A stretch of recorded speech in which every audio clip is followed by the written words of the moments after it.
Hi, I am Cager on two wheels, and today's topic is it worth getting a motorcycle? Well, actually it is. Short story, a short version is yes it is. The longer version is there are several reasons why it's worth it. The first one, let's start with what? Let's start with time saving. This is the least obvious one, or the one that appears to be the most obvious, but it isn't.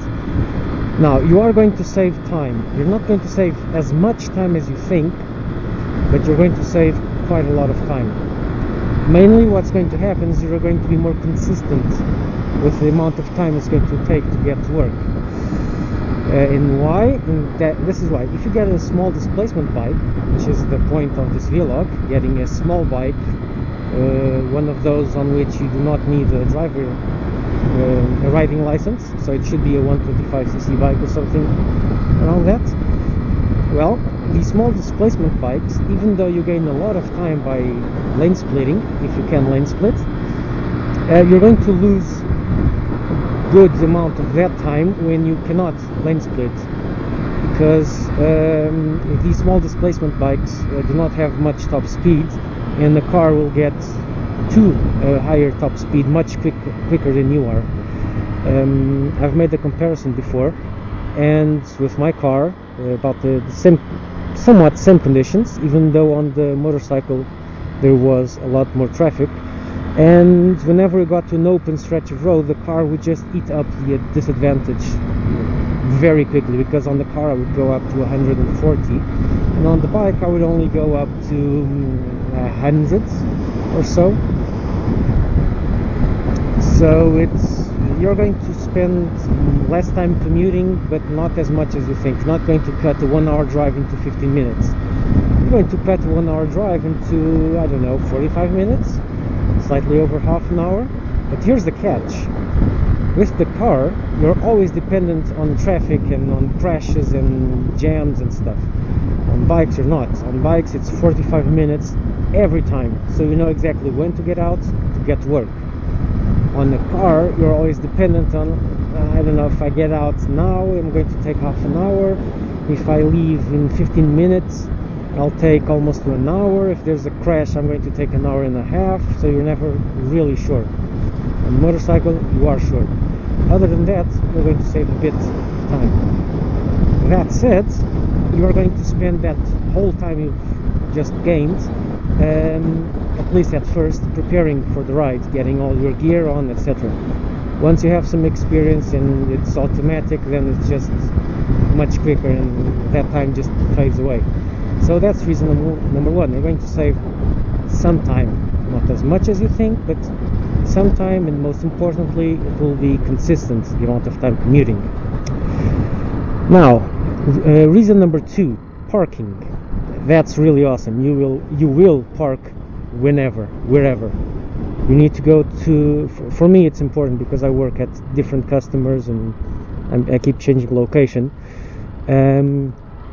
and whenever I don't have customers I have to go to headquarters, which meant I had not only to get one of those monthly passes for the nearby parking garage, I also had to pay the parking meters whenever I had to work on a customer that had no parking.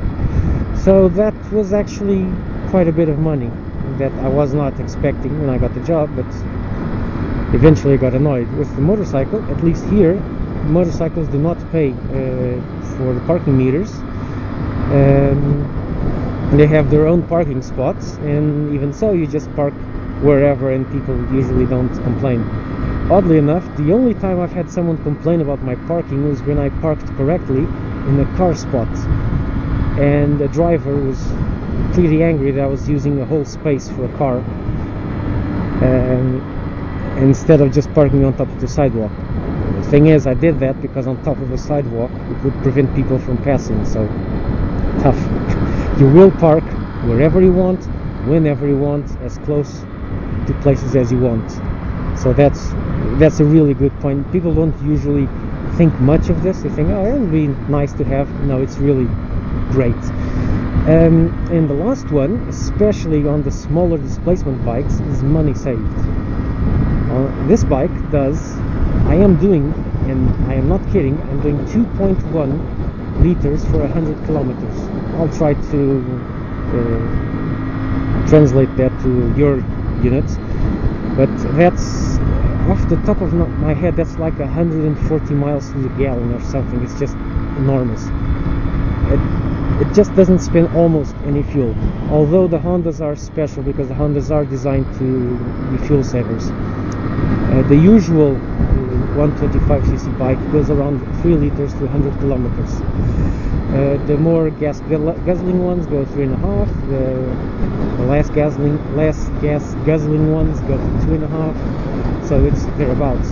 Considering that the car does about at least twice as much if it's an economical car, and 3 times as much if it's a more sporty car, like my 122 horsepower gasoline powered family sedan. Well, that does about 8 liters. So from 2 to 8, that's about a fourth. So yeah, I cut my spending in fuel to a fourth. Instead of 300 euros, I'm spending, I don't know, 60, 70 around, depends on what I drive. So that was just a pornographic amount of money, and that's the main reason you are seeing, or you should be seeing, so many smaller displacement bikes around. Because as fuel costs go up, as living costs go up, as recession hits in, people start getting cheaper alternatives, and this is a really, really cheap alternative. And of course, the fourth reason that no one ever knows until they've tried it, it's that it's fun. It's a lot of fun, it's great, it's fantastic, and why haven't you bought one already? Even a small displacement bike is a lot of fun. Even commuting is a lot of fun. You get to work, not stressed because you've been in the middle of traffic, but all amped up and full of energy and feeling awesome because you've been having fun for the last 45 minutes instead of just boringly commuting. Well, except on the trains, and even so you can have some fun. I don't know, it's just, it's hard to explain. There's something just special about doing a turn all leaned over. So it is actually a lot of fun. You can think of it like this: motorcycles are dangerous. People who ride motorcycles fall. Everyone is going to fall eventually. People who ride motorcycles get hurt from falling. It's always a bit, ooh, nice one, nice, 4 exhausts. It's always a bit stressful because you are always driving more defensively than on a car. You're more attentive than on a car, way more attentive than on a car. You're always a bit afraid of riding, because if you're not afraid of riding, you're going to crash. And even so, even with all these disadvantages, and you get hot, you get cold, you get wet, you get spit on, you get windscreen washer fluid on you, even with all these disadvantages, people still ride motorcycles. What the nice. People still ride motorcycles. So that really tells you how nice it is to ride a motorcycle. It's really special. I never rode before. I never had an inkling of interest in riding a motorcycle, and yet here I am. I got from vacation, and the first or second thing I did was get on the bike and go have a go. And this is just a 125cc. The amount of fun I can have in this one is very limited because it has no engine basically. If I just floor the gas, it does nothing. Look, I'm going to downshift again. See the engine? I'm going to floor it. Yeah, I am slightly accelerating. It accelerates as well as, I don't know, this car in front, the Peugeot 107. So yeah, that's not where I'm going to have fun. I'm going to have fun in the bends. So yeah, that's the 4 reasons why it is worth getting a small displacement motorcycle. Oh, by the way, money-wise, I've done the math extensively, and in my case, a 70-kilometer round trip on average, with fuel prices being what they are, 1.60 euros a liter, not a gallon, a liter. The bike, a 2,000 euro bike, pays for itself in less than 2 years in savings alone. Under some conditions it can pay for itself in 1 year, and that's accounting for everything, including maintenance, insurance, everything. And that is also accounting for the fact that you're getting the motorcycle as an extra vehicle and not as a replacement, meaning you keep your car and you buy a motorcycle to commute. If you get it as a replacement vehicle, it pays for itself in like 6 months or so. It's just retarded. This one, okay, a non-gas guzzling small displacement bike. If you get a bigger bike, well, you're going to spend as much on gas as you do on the car, but at least you're going to have a lot of fun. Well, that's the 4 reasons why you should buy a motorcycle. So why are you still hearing this, and why aren't you running to the dealership getting one? Go now. Chop chop, come on. It's not going to buy itself. Cage, you're out.